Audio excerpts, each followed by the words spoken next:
It is my pleasure to officially launch this online event, one of the 22 virtual sessions convened in the lead up to the 6th meeting of the Conference of the Parties to the Minamata Convention on Mercury, or COP6, which will take place next month in Geneva. As we begin, I would like to remind everyone that the views expressed by speakers, moderators, and participants during the pre-COP6 event are their own and do not necessarily reflect the positions or policies of the Secretariat of the Minamata Convention. This session is jointly organized with the UN Special Rapporteur on Toxics and Human Rights and the Office of the High Commissioner for Human Rights. Together, we will explore how mercury exposure, particularly from artisanal and small-scale gold mining, poses serious risks to the health, rights, and cultural heritage of indigenous peoples. We will also discuss pathways to strengthen. Sorry, I'm getting a lot of alerts, so I apologize for that. So we will also discuss pathways to strengthen the indigenous peoples' participation at COP6 and in the implementation of the Minamata Convention. Today's discussion will be moderated by our esteemed colleague Ana Paula Souza from the Office of the High Commissioner for Human Rights, where she leads the work on pollution-related issues. Before we begin, a few housekeeping notes. All presentations, the summary of the event, and the video recording will be made available on the event page. Transcripts are available in 100 languages as shown on the screen. And feel free to submit questions in the Q&A box. We'll incorporate them into discussion if time allows. And with that, Ms. Souza, over to you. Thank you. Do you hear me? Okay, so thank you for the invitation. Thank you for organizing this event, which we, sorry, from Brazil, believe it's really important to have this discussion ahead of COP6 of the Minamata Convention. I am João Paulo Vieira from the Brazilian Ministry of Foreign Affairs, and I will be taking part in the Brazilian delegation to COP6 as negotiator. It's a great honor for Brazil to open this discussion on the impacts of mercury exposure on the rights of indigenous peoples. This issue, in our view, lies at the intersection of human rights, environmental protection, and public health. And for us, it is also a matter of justice and dignity. Indigenous peoples are among the first to experience the devastating consequences of mercury pollution. Their deep connection to rivers, forests, and traditional food systems, which are sources not only of sustenance but also of cultural identity, makes them disproportionately vulnerable. For many communities in the Amazon, for example, mercury is not an abstract chemical, but a daily threat to health, memory, and heritage. At the fifth meeting of the Conference of the Parties to the Minamata Convention, parties adopted Decision 5/1, which recognized this reality and called upon governments and the international community to broaden participation of indigenous peoples and local communities in implementing the Convention's objectives. Building on this mandate, Brazil will be submitting a proposal for COP6, as we have previously discussed with some of you in the GRULAC meeting in Santiago, to strengthen financial support through the Global Environment Facility, the GEF, by under Article 19 of the Convention, prioritize assistance for parties developing monitoring programs on mercury in the environment and in human populations. And by doing so, these projects, these agencies implementing these projects, should ensure the leadership and effective participation of indigenous peoples and local communities as appropriate, including in project design, data collection, implementation, and also in analyzing and arriving to conclusions from such data. Such participation is not only a matter of inclusion, it is essential for the effectiveness of the conventions under Article 222 mandatory evaluation of effectiveness, for example, since community-based monitoring offers unique insights into exposure patterns and ecosystem changes. Thus, this is also a concrete way to operationalize human rights-based environmental governance under the Minamata framework. At the national level, we believe it's also important to highlight Brazil has recently taken an important step forward. In June 2025, last June, the Ministry of Health, with the cooperation with the Ministry of Indigenous People and through the Secretariat of Indigenous Health, launched the first technical manual for the care of indigenous peoples exposed to mercury. This is a landmark document. It is the result of 2 years of collaboration between researchers, indigenous leaders, and institutions, Brazilian institutions such as Fiocruz, the Ministry of Indigenous Peoples, and also several universities. It provides practical, clinical, and operational guidance for health professionals working in indigenous territories, focusing on the identification, notification, monitoring, and referral of mercury intoxication cases.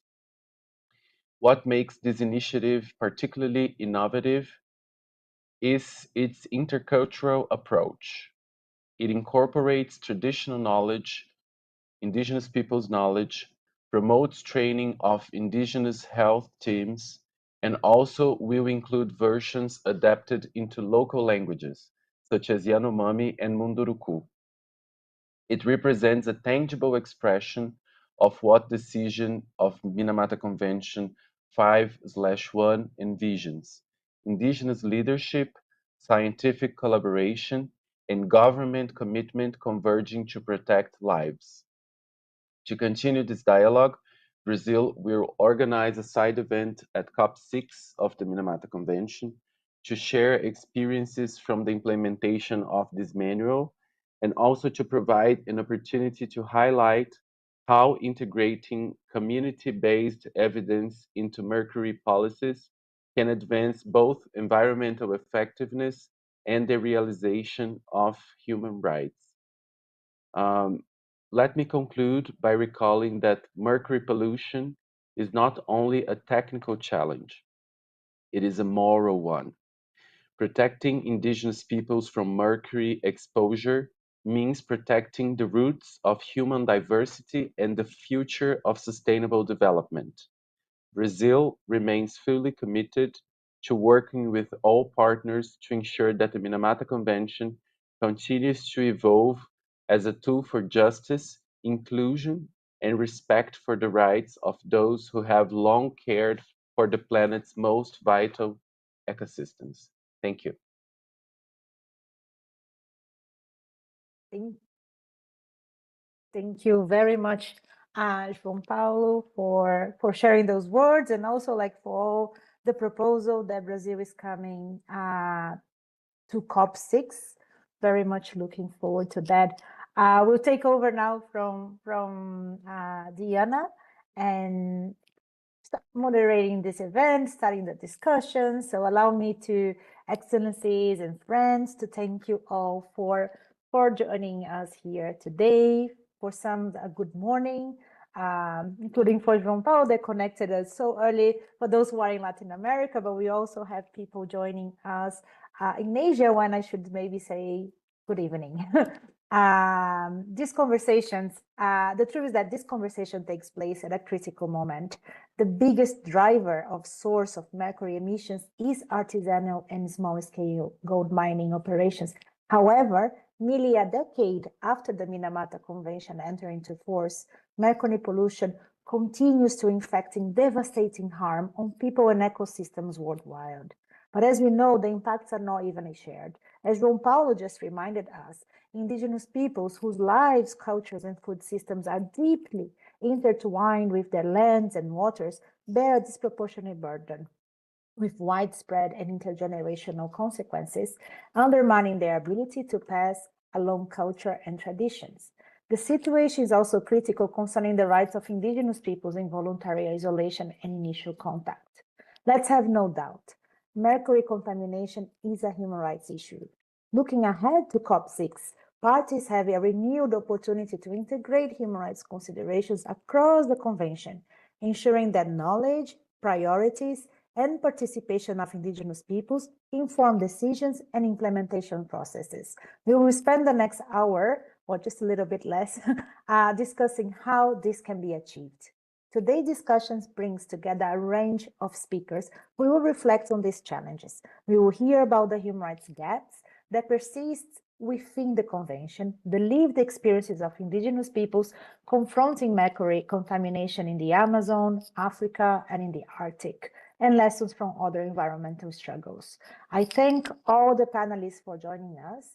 It's an honor and privilege to count with your expertise. Together, your insights will help us reflect on how the convention can better serve its ultimate purpose, protecting human rights and the environment from the harmful impacts of mercury, and ensuring that those affected by it can live in no-toxic environments where their rights and voices are fully respected. With that, it's my great pleasure to give the floor to our first speaker, the UN Special Rapporteur on Toxics and Human Rights, Dr. Marcos Orellana. Dr. Orellana, you have noted critical shortcomings in the Minamata Convention that have disproportionate impacts on indigenous people's rights, particularly the absence of a phase-out timeline for mercury use in ASGM. What concrete steps would you recommend parties consider at COP6 to begin addressing these gaps? Over to you. Good morning, good afternoon, Ana Paula. Thank you very much. I would like to start by thanking the Geneva Environment Network and the Office of the High Commissioner for convening this program and highlight to start thinking about your question that small-scale gold mining is aggravating the triple planetary crisis. It does so because it contributes to the toxification of our planet. Let's recall that mercury is highly persistent. It cannot be simply wished away, and so it is leading to the proliferation of sacrifice zones. Mercury is also, as has been said, extremely hazardous to human health and also to environmental health, and that raises the point about biodiversity loss and the loss of ecosystems. And thirdly, climate change is also impaired by small-scale gold mining, the impacts of deforestation. So that's a starting point that I thought I'd highlight. Secondly, small-scale gold mining has serious adverse effects on human rights, and they fall heaviest on indigenous peoples because indigenous peoples rely on their rivers for food, for hygiene, for their cultural practices. And when those rivers are contaminated by mercury, this causes, because of exposure, it causes disabilities, it causes neurological impacts, it can cause death. Let's recall that mercury is capable of crossing the human placenta. So there's heavy impacts, especially on women of childbearing age, and also on boys and girls that are denied their childhood and their life plans. But it's not only exposure, it is also invasion of indigenous peoples' territories, violence, and forced displacement. And thirdly, small-scale gold mining undermines the realization of the UN Declaration on the Rights of Indigenous Peoples. UNDRIP for the acronym. UNDRIP responds to the historic injustices suffered by indigenous peoples as a result of processes of colonization and dispossession, and small-scale gold mining perpetuates the injustices, including by denying indigenous peoples the right to a clean, healthy, and sustainable environment. There are specific standards in UNDRIP that are violated by small-scale gold mining practices, and I'll highlight four. The right of self-determination, and economic, social, and cultural development, it is not possible to realize these rights in an environment polluted with mercury.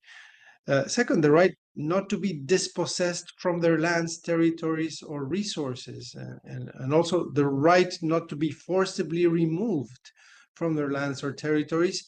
These rights are undermined by the proliferation of mercury sacrifice zones. Fourth, the right that no storage or disposal or hazardous materials take place in their lands or territories without their free, prior, and informed consent. This right is undermined every day by the persistent release of hazardous mercury wastes from small-scale gold mining. There are other rights and standards in UN DRIP, such as cultural rights and others, but these four examples already show how small-scale gold mining undermines UN DRIP. And so against this background, one may ask, well, how does the Minamata Convention relate to the rights of indigenous peoples that are articulated by UNDRIP? The Minamata Convention, let's recall, the preamble expresses concern about indigenous communities with respect to the effects of mercury. This is important language, no doubt. The preamble also emphasizes that nothing in this convention is intended to affect the rights and obligations of any parties deriving from any existing international agreement. I quote that language. So in other words, or in simpler words, human rights treaties to which a state is a party continue to be in effect and are not affected by the Minamata Convention. And UN DRIP, which encapsulates the General Assembly's interpretation of states' obligations under the UN Charter in respect of indigenous peoples, they continue to apply concurrently to the Minamata Convention.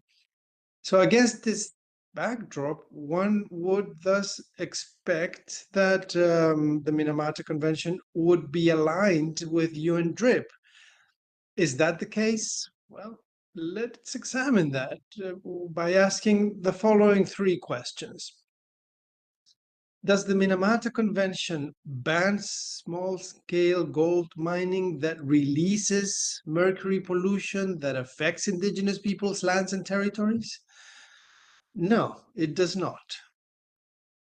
Does the Minamata Convention subject small-scale gold mining that affects indigenous peoples' lands and territories to the free, prior, and informed consent of concerned indigenous peoples? No, it does not. And thirdly, does the Minamata Convention articulate obligations for gold importing states regarding due diligence to ensure that markets are not tainted by mercury gold, that is, gold extracted using mercury and contaminating indigenous peoples' lands and territories? No, it does not. So what does Minamata do then? Well, instead, the Minamata Convention Article 2K regards small-scale gold mining as an allowed use for mercury.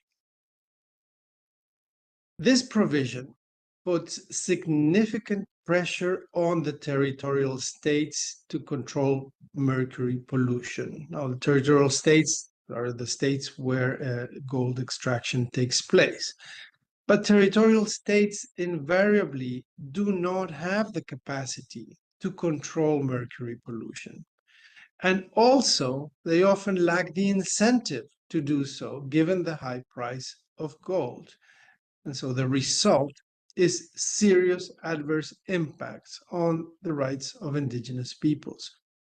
So in effect, Article 2K enables the release of mercury wastes in indigenous peoples' lands and territories. So in conclusion, and in simple terms, the Minamata Convention's treatment of small-scale gold mining undermines the UN Declaration on the Rights of Indigenous Peoples. This conclusion already highlights the need to amend the Minamata Convention to align it with international human rights standards on the rights of indigenous peoples.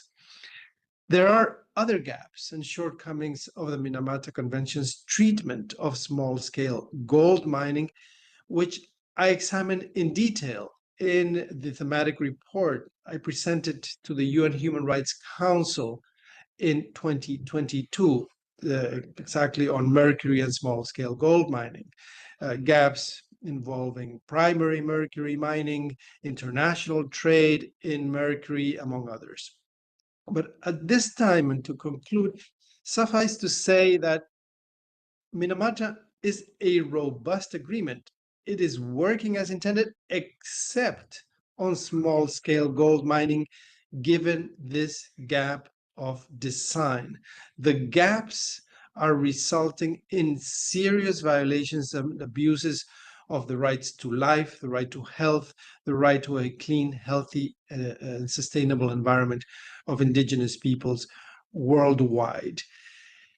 And the effectiveness evaluation on the road to the 7th session of the Conference of the Parties of the Minamata Convention offers an important opportunity to address these gaps and strengthen the Minamata Convention's treatment of small-scale gold mining. Thank you very much for your attention. Thank you, Marcos, very much for sharing so clearly all those ideas, those proposals, which I hope will give ideas to all the delegations following this meeting on how to strengthen the Minamata, maybe through an amendment to really address those shortfalls that are seriously impacting the human rights of indigenous peoples and other populations that are directly or indirectly affected by mercury waste, particularly related to ASGM. Marcos will have to leave soon, but I should also be glad to also share that he's going to be attending COP6. So I hope many of you that will also be attending COP6 will have the opportunity to continue this discussion with him directly here in Geneva. Without any further ado, I would also like to, moving with our program, I would like to introduce our next speaker, Taili Terena, who is from the Terena Nation in Brazil, and she is also with the International Indian Treaty Council. Taili, looking ahead to COP6, how can the voices and human rights concerns of indigenous peoples be more systematically integrated into the implementation and decision-making processes of the Minamata Convention? Over to you. Thank you so much, Anna, and hello, everyone. Indigenous greetings from the Terena people. I want to thank you all for organizing this event. I think it's really important for us as indigenous peoples to have our own space to dialogue about these issues. As you know, Brazil, it's really affected by illegal mining in our territories.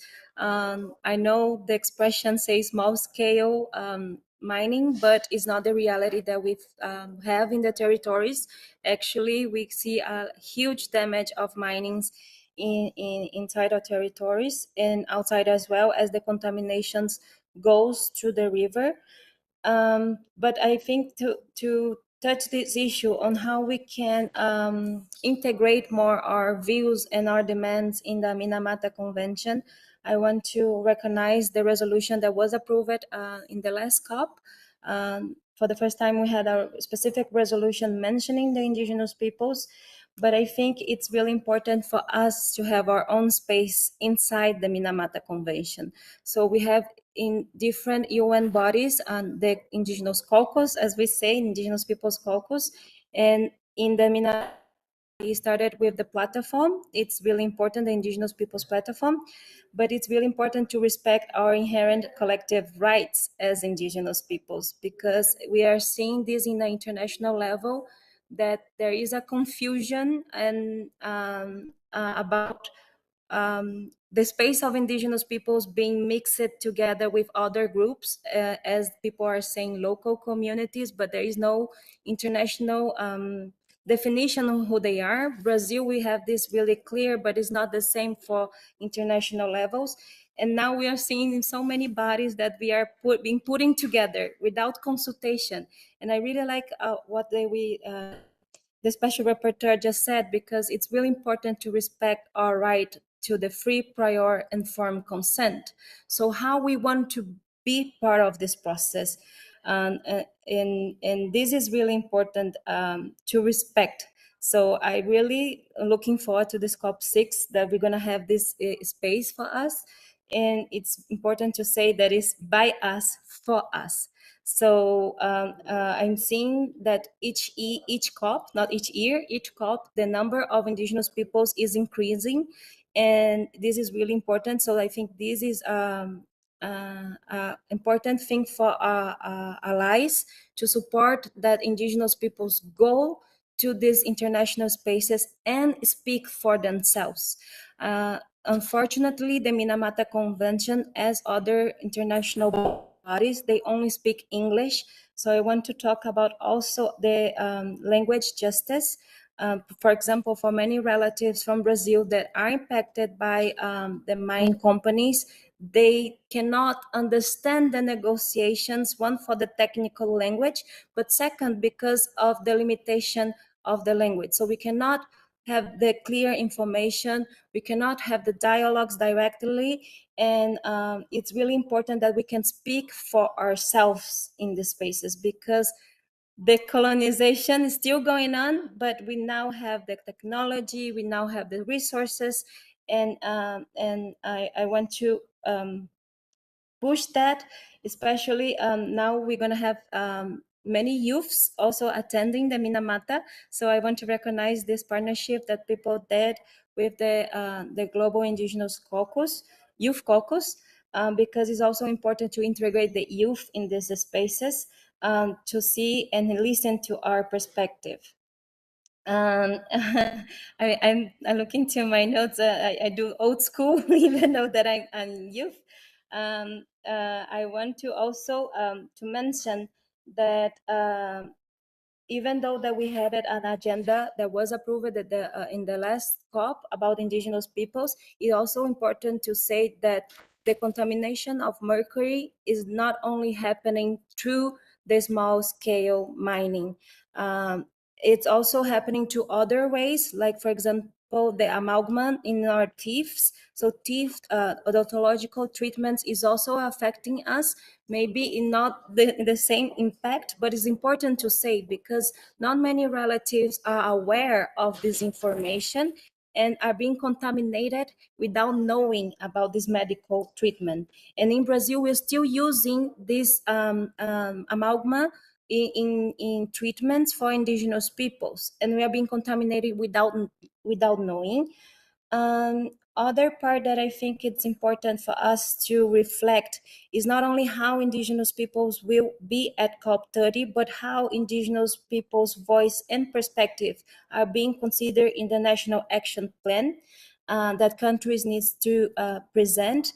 So I want to recognize João Paulo what he said about, for example, translating the material for the indigenous brothers from the Yanomami and Munduruku, because I think this is some way that we can also be part of it, but also do the consultation in a collective way, as he mentioned as well. So I think Brazil can also give good examples for other countries on how integrate our voices and our perspectives, but recalling that we need to have our own space as indigenous peoples. And I want to sorry? I said, thank you, Tylee, if you could start. Oh, can I just conclusion? last sentence, and I will, sorry, we lost with time, but I want to mention it's important to recognize indigenous science in this process, because people think we are only the affected ones, the vulnerable ones, but we have a lot to contribute with our own data and with our own knowledge to this change of start. We use the land in a respectful way. So that's all. Thank you. So much wealth, and so like the depth of contribution, and also a reminder that the indigenous peoples go through great lengths to be able to come to Geneva. And they need support for interpretation, and also to make their voice heard when they manage to come to Geneva, but they need support to be able for this indigenous platform to be actually much bigger, double, triple of what already is, and the numbers are growing, which is really exciting to see.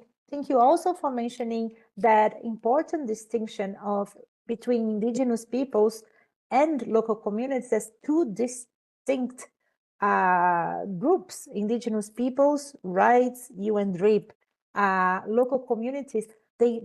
Everybody, every single human being has human rights, but the rights derive from a different source, and that's why it's so important to do this this separation, or this distinction, to be more precise in the language that I'm using here. So thank you, Tylee, for your contributions. I'm now going to swiftly move to our next speaker, Danielle Aristizabal, who is the coordinator of the Amazon Conservation Team and International Working Group on Indigenous Peoples in Isolation and in Initial Contact.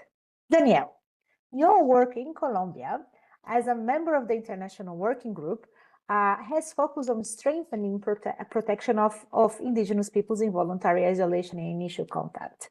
What particular risks does mercury contamination pose to them, and how should states adapt their national action plans to safeguard their rights and territories? Over to you, and I would like to ask you if you could stick to 5 minutes, please. Thank you. Yes, of course. Hello, everyone, and thank you for inviting us. My name is Daniel Aristizabal. I work for the GTI PIASI, as Ana Paula mentioned. I'm the General Secretary. The GTI PIASI is an international working group for the protection of isolated indigenous people in South America. We are a collective of 21 indigenous organizations, 21 organizations, 10 of them indigenous organizations, and 11 NGOs that work in 8 countries across South America. And our work is to defend the rights of indigenous peoples in isolation and initial contact. So who are these groups? These groups are usually called uncontacted group, these groups that have absolutely no contact and reject all relations with society and the outside world, including sometimes their own indigenous brothers and sisters. These are groups that have fled the forest because of the past history of colonialism, or the ongoing colonialism, as Tylee reminded us. That we have managed to gather information across the borders, and particularly of South America. We can see, or we say in the GTA PIASI that there are up to 188 indigenous groups living in isolation in all the ecosystems of the Amazon in the 8 countries. And this is very relevant because it's usually considered that these groups are specific to one place and very few. But when we look at the 188, it's a huge number. It's a very big number. Only 60 of these groups are officially recognized by states. 123 of these groups are yet to be recognized. And this is why we believe that we need to fight for their right to exist in their territories, to be free of illegal mining, artisanal mining, and all sorts of extraction or resource extraction. This means that we're making invisible 20% of the indigenous groups that live in the Amazon basin. We usually tend to think that there's 400 to 500 indigenous groups in the Amazon basin, but we are still unrecognizing 123. This would increase in 20% the indigenous peoples that live in the Amazon basin, that are living in the most remote territories, but also the best preserved. This could mean that there's at least 34 to 60 million hectares of land that needs to be recognized and titled towards these indigenous people in the strictest protection sense. And now if we look into mining and artisanal mining, we can cross this data, and the GTA PIASI has done this, in terms of where is mining and their territories that isolated people have. So we can see that 77 indigenous people in isolation overlap with mining zones. So out of these 180 groups, 77 overlap directly with mining zones, some of them legal and some of them illegal. 32 of these zones are overlap, or 32 of these indigenous groups overlap with legal gold mining projects. And this is not a small number, but perhaps more relevant to this discussion is at least 40 indigenous people in isolation are overlapping with territories where there's illegal or artisanal gold mining, and therefore the threat of mercury. And this, of course, the number is much larger because, as you know, mercury flows with the waters, like it was mentioned here. It flows in the air, and it also is absorbed by the soil. So the groups that could be affected are much larger. Already mentioned, but of course, in terms of isolated indigenous groups, it's much bigger because they are unaware of the impacts of mercury. They are unaware of the presence of mercury. They can see the effects most likely in the elders, in the youth, in the people that are already affected and poisoned by mercury contamination, but they have no idea of the origin or what mercury is. And this is very big because I think we've made a good point so far, maybe to highlight some of the good things that have happened. And most indigenous people in the Amazon, we at the GTIPASI know, because we have our networks all around the continent, they are aware of the poison that represents mercury, to use other protein sources, etc. It's of course not easy, but at least they're aware of the problem. But people in isolation have a silent killer that is affecting their waters. And of course, now with the fires in the Amazon, that, as you all know, every year there's a fire season, we also know that the mercury is shot up in the air in terms of, in the gas form, and it's also affecting indigenous people in isolation. And this is quite contradictory because the people that have been resisting colonization, that have been defending the last patches of forest, are again being victims of, in this case, of a silent killer. And this is why we feel that their territories, moving forward and towards what we need to do, their rights need to be recognized, their existence needs to be recognized. But that's only the first step, to recognize their territories and grant them an intangibility status. An intangibility status means that no extractive actions or activities should be done in these territories. And for this, a particular focus needs to be established in border areas. Most isolated peoples occur in border areas, and this is where we're finding the overlap with illegal mining. And therefore, we call the international community and states to address binational or trinational solutions, joint efforts in terms of policy and policing work, because what we're seeing is the affectation of illegal mining in one side of the border, and when an action is done by one state, it shifts over to the other side. So we need a Pan-Amazonian, and this is why we feel that the ACTO, the Amazonian Cooperation Treaty Organization, needs to play a big role here. Another thing that needs to be established urgently is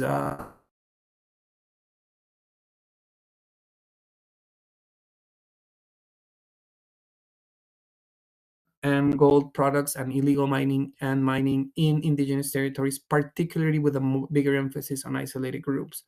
And in this sense, the traceability or the traceability of both the mercury and the gold are efforts that need to be pushed forward by member states.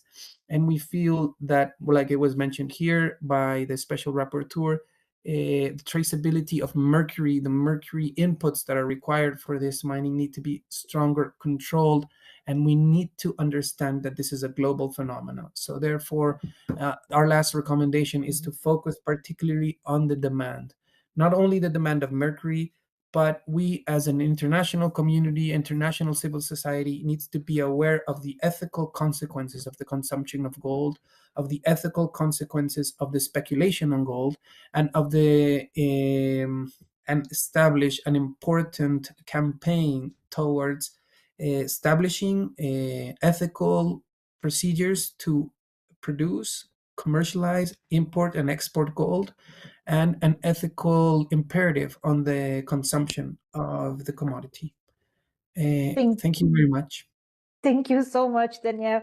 And it's, I mean, I've been working on this issue for so many years, and it's so great to see that there is more visibility. Last year, the theme of the International Peoples Day was on the situation of indigenous peoples in voluntary isolation, in voluntary contact.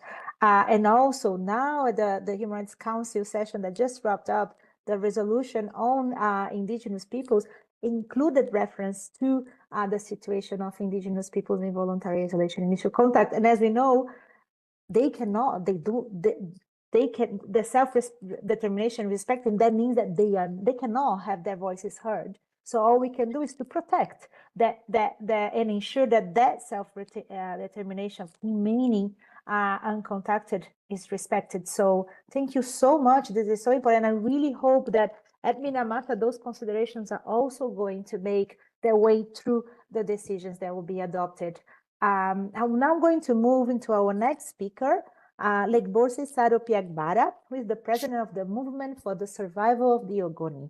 The Ogoni people's struggle has long highlighted the devastating health and environmental impacts of extractive industries on indigenous territories. From your perspective, Saro, what lessons from the Niger Delta experience are most relevant for addressing mercury pollution from ASGM, and how can indigenous peoples be better protected from the combined harms of pollution? Over to you. And I'm hoping that your connection will work. Hi, Saro. You are muted. You are still muted.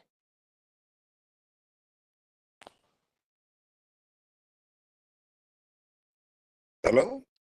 Now it's working. Over to Hello? you. Hello. Okay. Yeah, so to time now.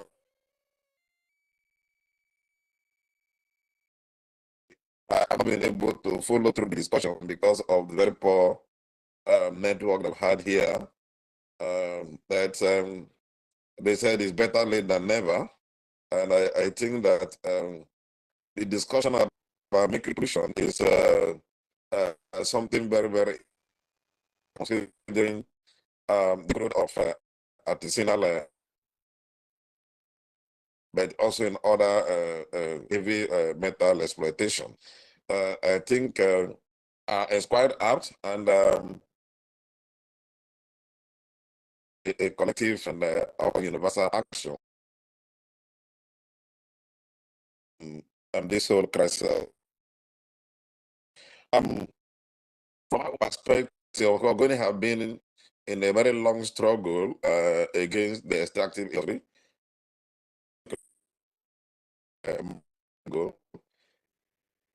But unfortunately, we also, because part of what we do, also to out that are going to drink the impact of extractive industry, particularly when it comes to mining, gold mining. And our experience, particularly in the gold mining sector and of course in the oil mining sector, we are not also seeing different. The only thing different is that gold and oil are two different things.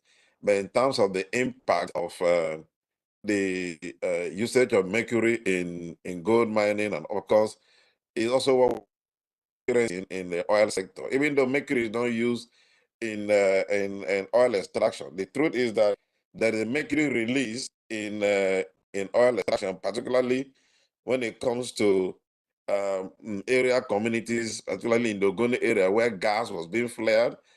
Mercury is part of the crude oil from which gas is being flared. We have oil spill incidences where mercury, the water coming out of the refinery also contain mercury. So beyond what is going on in the artisanal gold mining sector, the oil industry itself is also creating avenues for mercury pollution. And we've seen that in some of the communities around here, particularly when some of the bioaccumulation of mercury in the food chain, of course, in some of the water systems, mercury have been traced. And some of those communities, we are seeing emergence of some of the disease on skin disease, those around the water coastal communities where gas was being flared for decades and decades. So if you just as you a long struggle with this whole extractive industry, there are some of the lessons that I can look at from the Ogoni perspective. One is that the Ogoni have launched a very strong campaign and international the activity.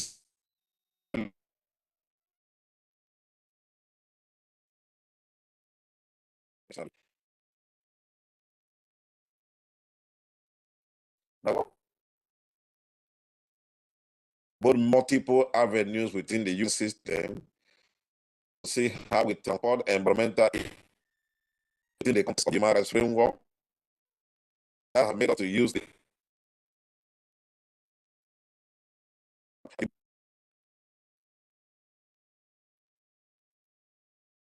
process effectively for us, because 1998 that actually forced the United Nations Environment Program nationwide study of Ogoni land for 3 consecutive years and came out what they call the UNEP report assessment of Ogoni, which has of course engineered the current $1 billion cleaning of the Ogoni at the moment. So it's part of moving forward. Secondly, is the whole question of provision of alternative technologies. In our work on artisanal gold mining in some of the communities we did now, it's a livelihood. Some of the communities we engage with, part of it is because they are looking for a means of survival. Now, if you are asking people to stop using this, then there must be a need to also provide an alternative technology for them to be able to deploy instead of using Mercury. Capacity of the community people to be able to use alternative technology that are being brought in place. So there are 2 things involved here. Provision of alternative technologies for the local people in the indigenous community people who are involved in this to be able to use. And then secondly is to build a capacity around that. And then of course the third issue for me would be, like we've done in the Ogoni axis, provision of alternative means of livelihoods. The has done it all.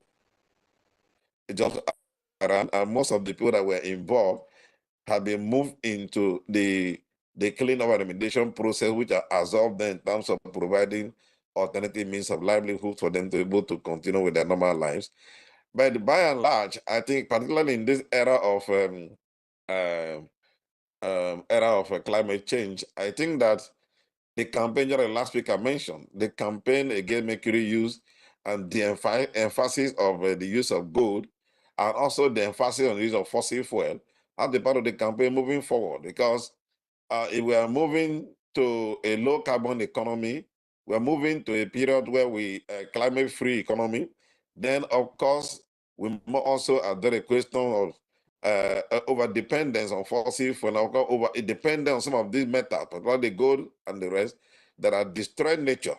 So our consumption pattern, just like we said, the sustainable consumption we preach, has to be deployed in a way that can help restore nature, can help restore our environment. Because as it is today, our overconsumption of nature is part of what is leading to climate crisis and of course the biodiversity loss that we're and also the pollution that we're addressing. Yeah.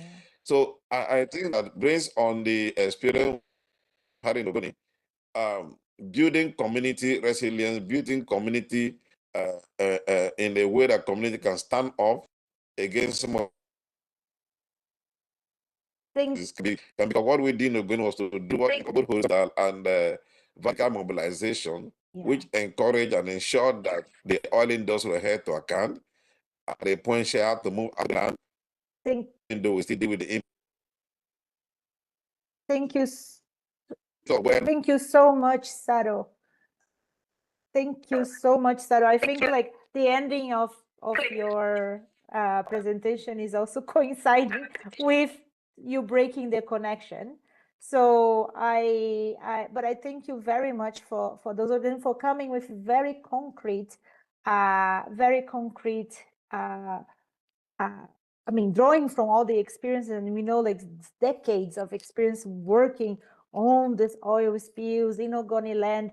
How can some of these experiences be also lessons learned, and but also practices that we know we can work on is based on all this knowledge that you are bringing into also understanding how to deal with mercury contamination in ASGM. So thank you so much and I'm happy that we managed to hear you. I think in great parts clear and other parts we could understand. And once again, what a pleasure to have you here. I have an announcement to make to all, to everybody. We are running a little bit late, but not too late.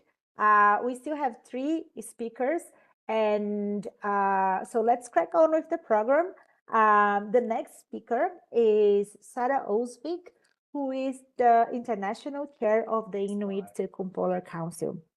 Sarah, as chair of the Inuit Circumpolar Council and a former member of the UN panel on critical energy transition minerals, you have worked extensively at the intersection of Indigenous peoples' rights and global environmental governance. What lessons can be drawn from other international processes to ensure the knowledge of Indigenous peoples' rights and priorities shape solutions to mercury pollution? Anna, and it's my pleasure to join you today from a little bit of a noisy place in Iceland. We are in the middle of a big Arctic conference here, exactly also talking about both pollution, climate change, and the state of affairs in the Arctic. So excuse me from if there's a bit of background noise. Thank you also for inviting me to this very important event. It's important for the Inuit Circumpolar Council to continue our push, especially in regards to mercury contamination, which is deeply affecting our livelihoods, our well-being.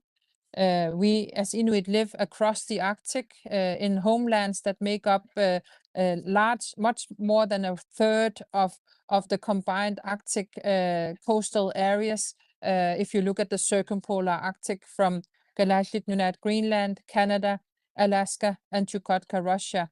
And many of us, the majority of Inuit, are marine people.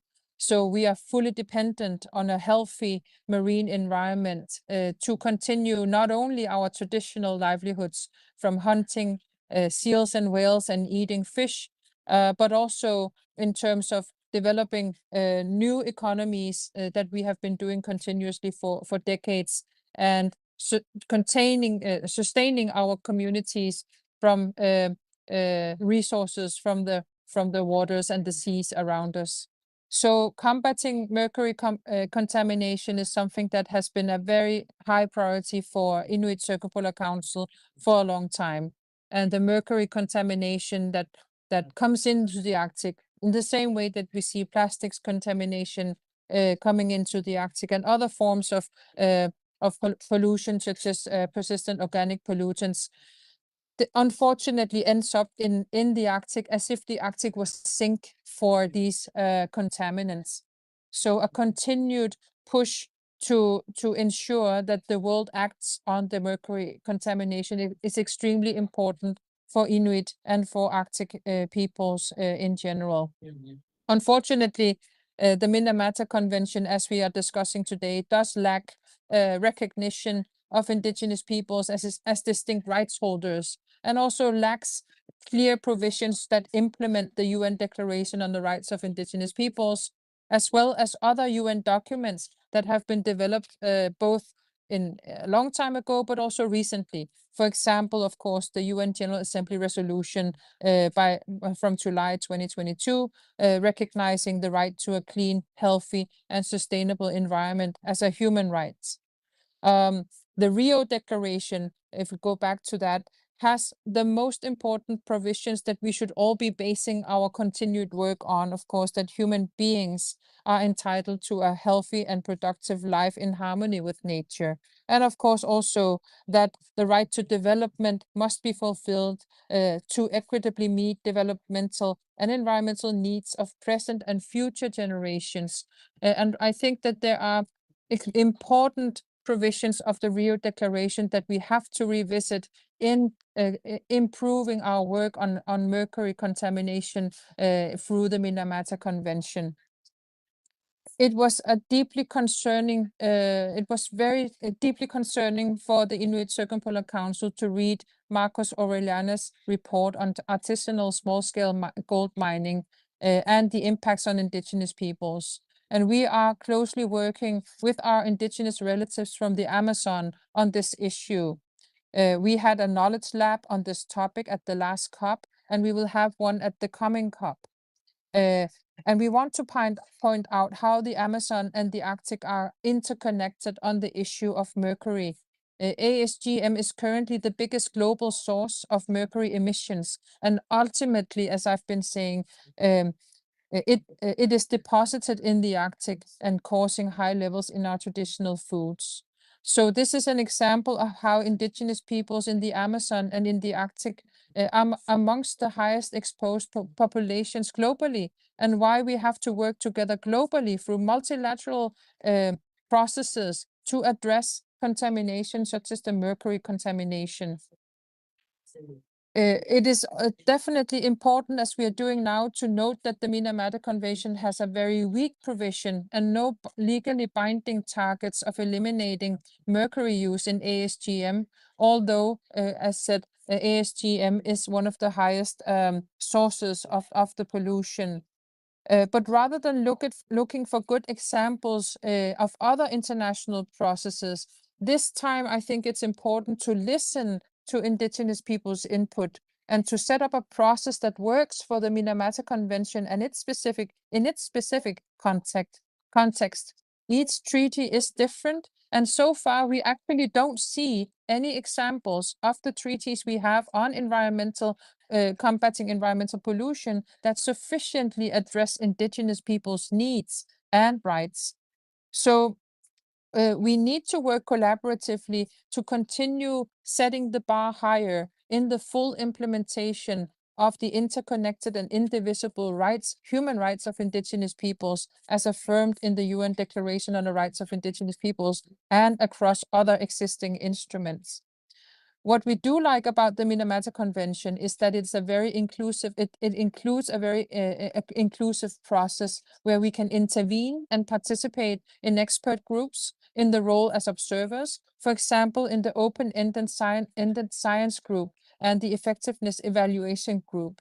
And we truly appreciate the Secretariat's support for the work that we can do in an intersectional way, and that we are able to participate and organize side events, including those we've done from the Inuit Circumpolar Council, where we are also drawing on knowledge that we already produced, for example, in the Arctic Council Arctic Monitoring and Assessment Program, where indigenous knowledge and data is also included. So we really hope that these measures will continue during the work of the upcoming COP and in the future.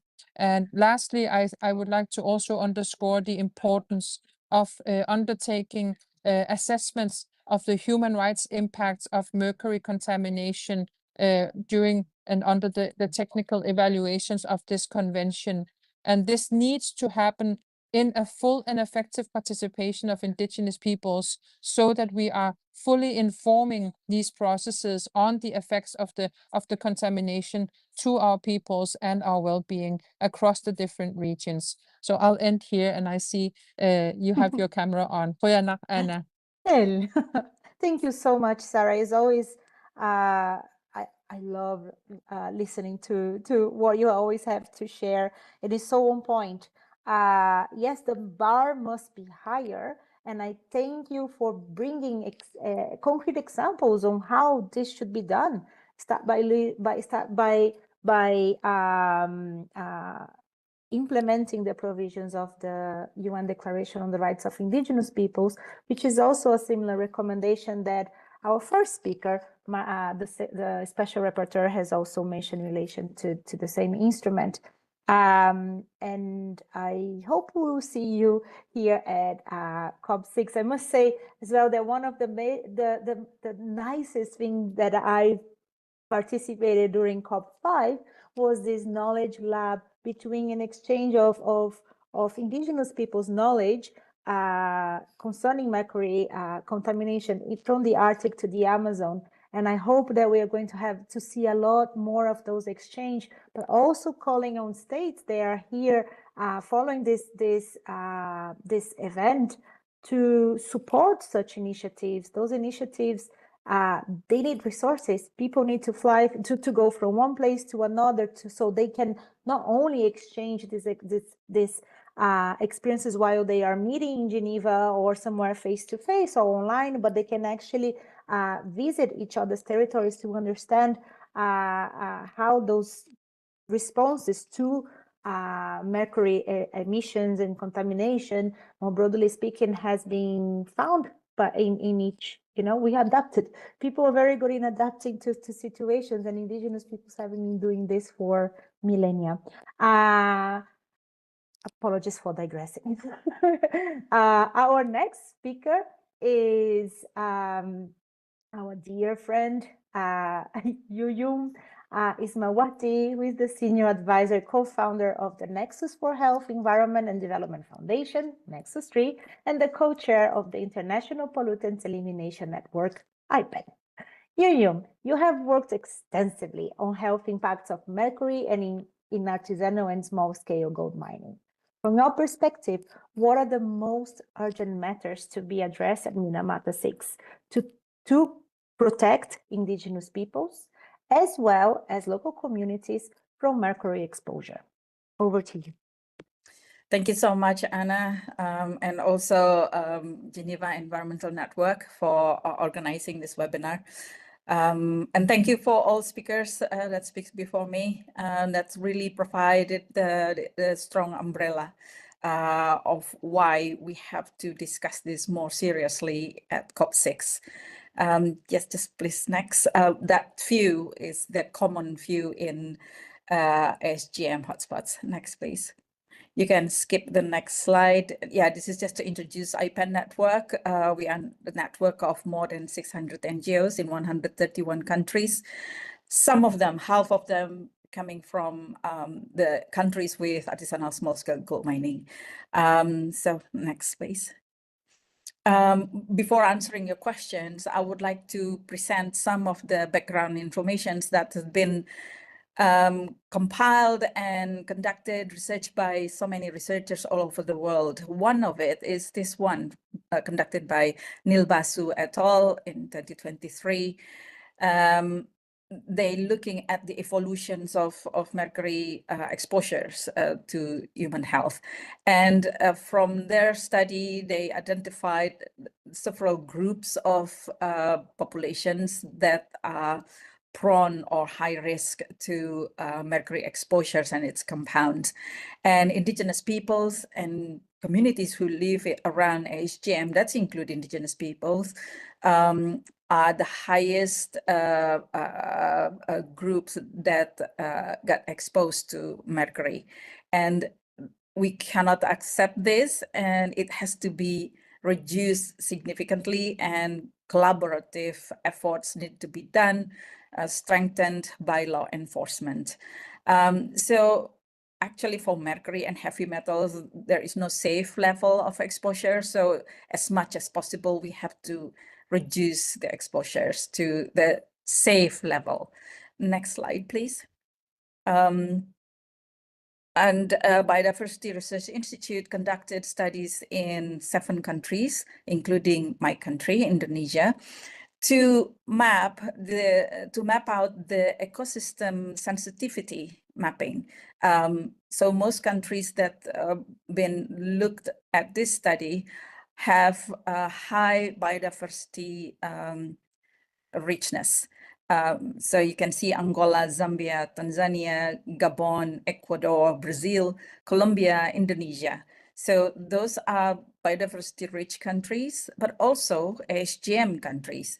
So when the researchers looking at all the biomonitoring elements and aspects, biota, including fish, including human hair, they found they put this matrix. So the top red, the red one on top dots are Indonesia. So what does it mean? So it means that those countries that have the highest biodiversity sensitivity, which at risk and threatened by the mercury pollution. So if we compare and see the one on the right side, the box plot, that's the global average level, but the 7 countries are showing above the global level. So as we know that all the biodiversity sensitive areas are also home and territories of the indigenous peoples. Next slide, please. And IPEN conducted studies in several countries since in the last 10 years, but this is only a portion of the studies. And recently, IPEN also released a study of mercury in hair to indigenous communities in Peru and Nicaragua. And if we compare it with the previous studies that IPEN conducted, the indigenous peoples in Bolivia showed the highest mercury in hair concentrations compared to others. But I also found other studies conducted by researchers in the Amazons showing higher mercury concentrations in hair. And this is due to limited source of food, mainly from fish. And even the communities live in above the upstream level of the sites also have mercury, high mercury concentrations. And from the other studies, we observed also, and we found out that the wet and dry mercury atmospheric deposition, so it means when mercury evaporated to the sky, the environment, especially to the air, it will be deposited or landed either by rain or through the wind movement and storm and so on. They could travel as far as 2,000 kilometers from the source. So it means the pollutions from Brazil, for instance, could ended up in other country or other states. So that's how far mercury can travel and pollute the environment and affecting food chain and also eventually the people. Next slide, please. So one study, I really applaud Brazilian researchers that they have done a lot of significant research, and I applaud also the opening statements for this webinar delivered by a Brazilian delegate, that they have done this research since 2005. So for 20 years, Brazilian researchers already conducted a lot of studies. And one of the studies that struck me was the genomic investigations to look at the gene and DNA of Brazilian indigenous peoples, especially the Munduruku and the Amazonian Amerindian. They found out that the DNA of indigenous peoples, in this case, is in Brazil. They have a high impact variant that it's difficult to spell, but it's GSTM1, just to be simple. That increases the susceptibility of the indigenous peoples population to mercury exposures. And this DNA actually made the ability of their body more difficult to rid off or to reject or to kick out mercury from their body system. Next slide, please. So this to impact variant, this genome affecting the glutathione. The glutathione is the indicator whether the body able to create protein to remove mercury from the body. So with this mutation, that's the conditions that made indigenous peoples are very susceptible to mercury poisoning because they live in isolations, in breeding, and all the long geography movement and so on made them they have different DNA compared to the ordinary people. But yeah, so we need more studies about this because with different genetic traits, different solutions also need to be prepared. And we need more research to support this. So we will have scientific evidence to back up policy and regulation interventions. So next, please. So for COP6, to answer your question, Anna, I think I echo Marcos Ollana's statement before that to address the triple planetary crisis at Minamata, we have to emphasize that human rights is more important than gold extraction. So we have to emphasize that and then push for Minamata Convention to highlight more on human rights aspects of Minamata Convention, as the name reflected the experience of Minamata disease. Rights, human rights, and health rights has to be in front. So to do that, we hope that at COP6, more countries will be supporting the eliminations and ban mercury use in ASGM, not as use allowed, as Marcos pointed out in Article 2. It has to be out. So the amendments process need to be done to do that. And also for National Action Plan as mandated at under Article 7 and also Annex C, it has to be mandatory and reported, and the financial item or financial allocation have to be spelled out. So we will know countries is not only developing or producing reports of national action plans, but not implementing it. And then to strengthen the regulations and enforce compliance following the Minamata Convention's rules and agreements.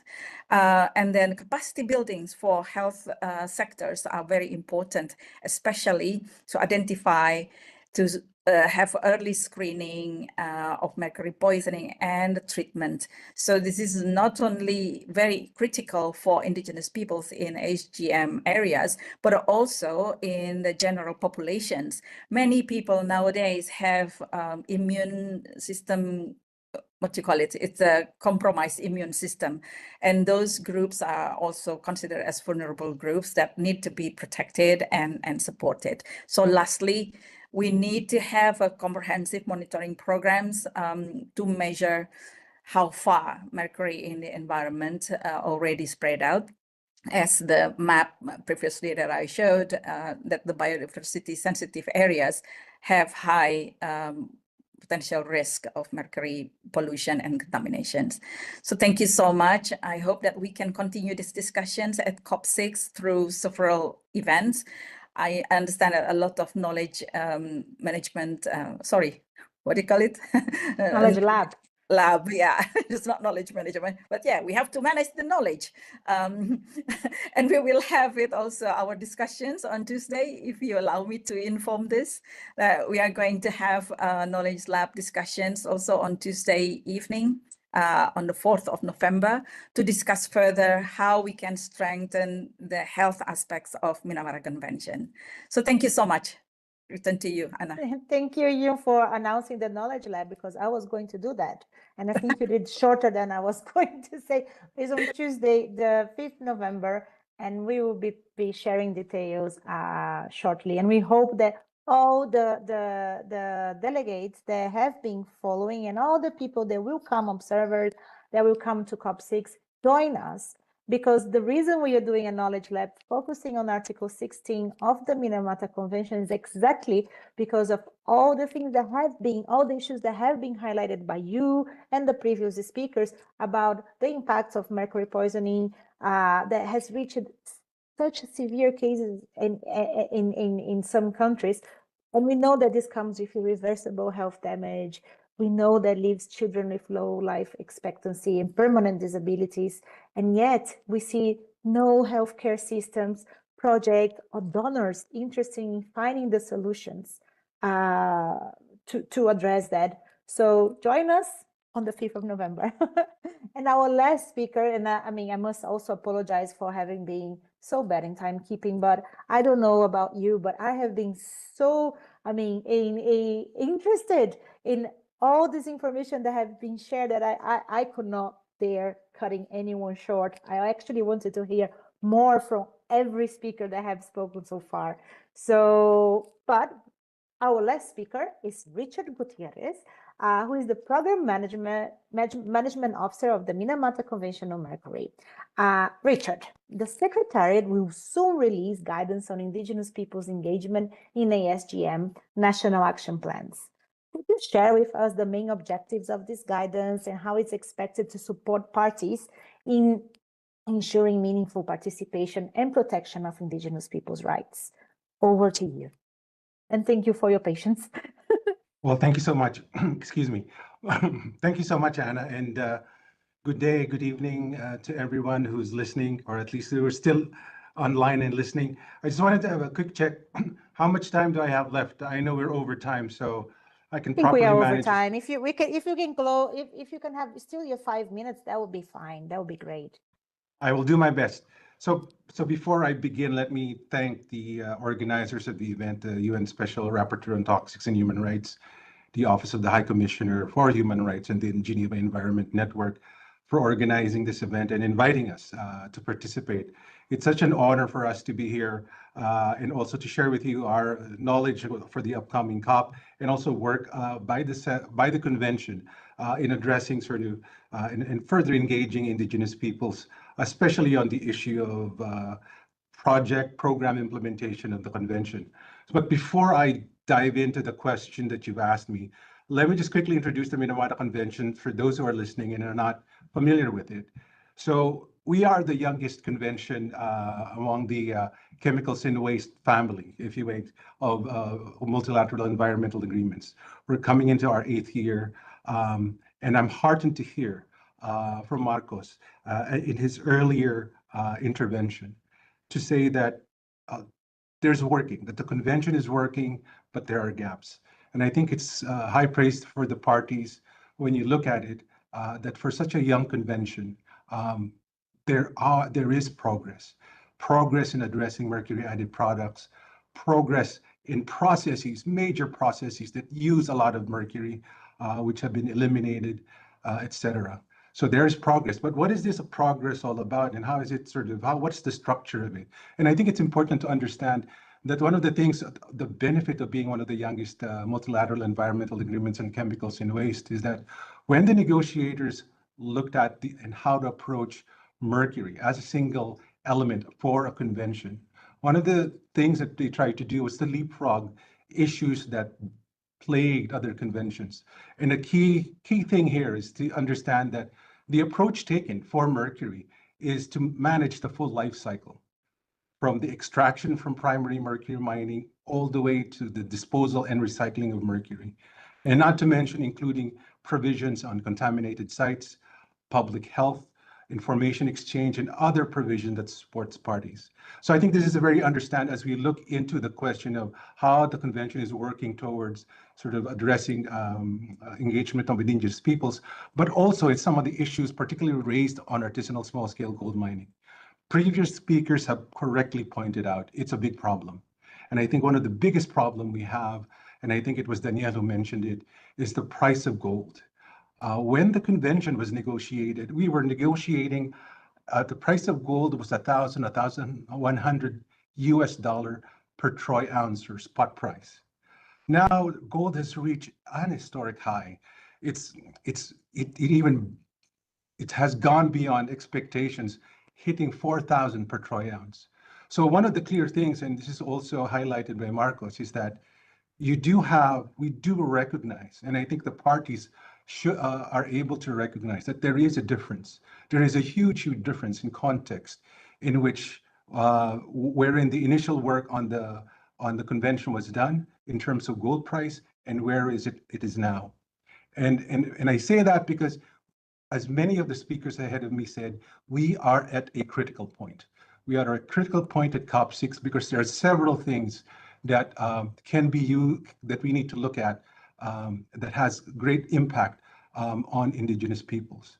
So I've shared with you in the chat the documents that are relevant, but let me say that when we look at Article 7 in ASGM, and when speakers have pointed out the gaps, I think it's also important to look at how the convention is addressing that. And I say, and this is where the understanding that there's a life cycle approach to it, from the sourcing of mercury to the trade and the use. So ASGM is part of the continuum. So for those of you, especially who are looking at this issue, look at it from a life cycle perspective as well. You know, is the convention doing enough to address primary mercury mining? Is the convention doing enough to address trade? Is the convention doing enough to address how miners are using mercury? So all of this comes into play. So by simply focusing on one provision, we might be overlooking the other integrated approaches that the convention is trying to do. So that's sort of one thing that I want to sort of initially point out as we move towards what we're doing now at COP6.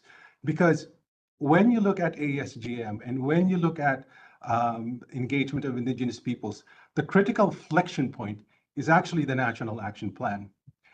Because under Article 7, when it was negotiated, there was a clear understanding that each country has its own context. And because of that, Article 7 and Annex C was developed. So when you look at the global landscape as of today, the Secretariat has received from 51 parties an Article 7 notification that they have more than insignificant ASGM that's happening in their countries.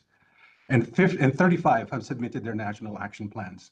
So where am I? So this leads to the inflection point that I spoke of earlier, because at COP6, the Secretariat is putting forward two key documents, one on ASGM that's very much linked to engagement of Indigenous peoples, and it's especially on the guidance on meaningful participation. Because one of the key things that hasn't happened yet is a review of the implementation of Article 7. And there is a document that's been put out, and you can see it on your chat, where the Secretariat, it's under item 4C, document 6/7 for matters for consideration on ASGM. And the critical document that is contained there is on the review of the implementation of Article 7. Within the review of the implementation of Article 7 is a clear reference to what we are also putting out as an information document on the provisional guidance on the effective engagement of Indigenous peoples in the development, implementation, and most importantly, review of the National Action Plan. So this is all where it comes together. So let me finalize by saying there is a critical, COP6 has critical documents for consideration. One is on ASGM and one is on engagement of Indigenous peoples.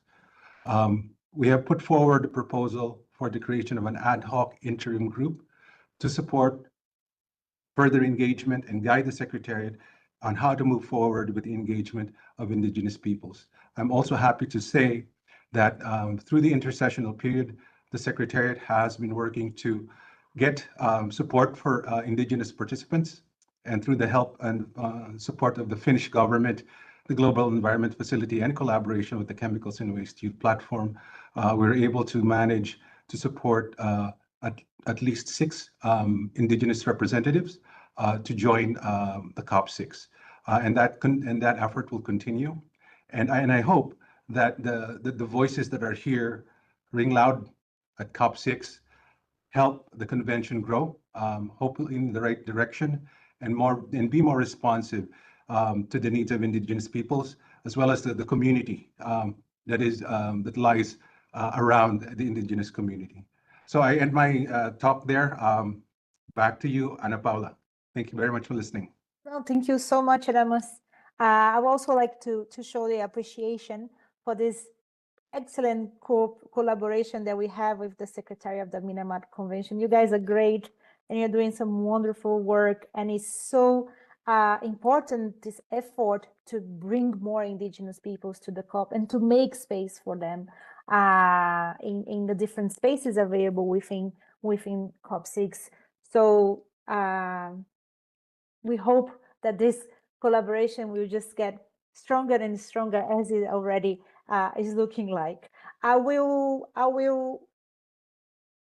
are 25 minutes late, but I do hope that you have learned, inspired, coming out of this event with ideas to propose initiatives at COP6 for those that can propose initiatives, but the ones that coming as observers or engaging in the national level implementation of the Minamata Convention or related issues, you come with more ideas on how to do this in a way that is respectful of indigenous people's views and actually is moving towards more implementation of the UN Declaration on the Rights of Indigenous Peoples.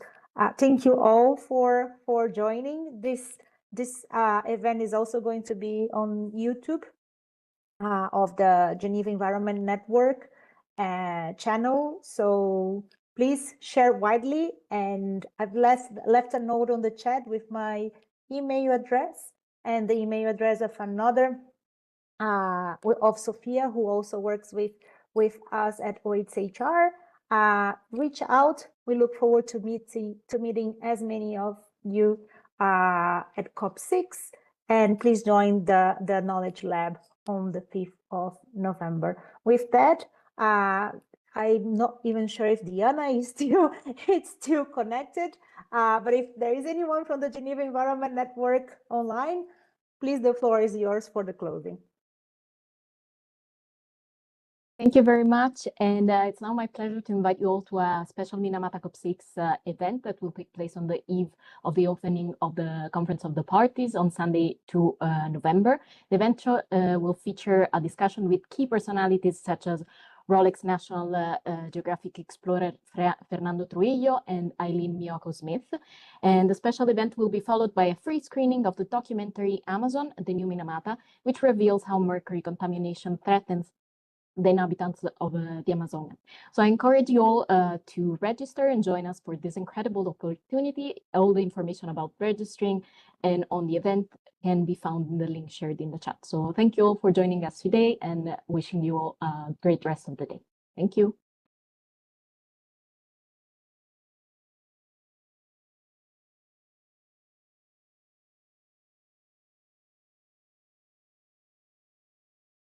Thank you.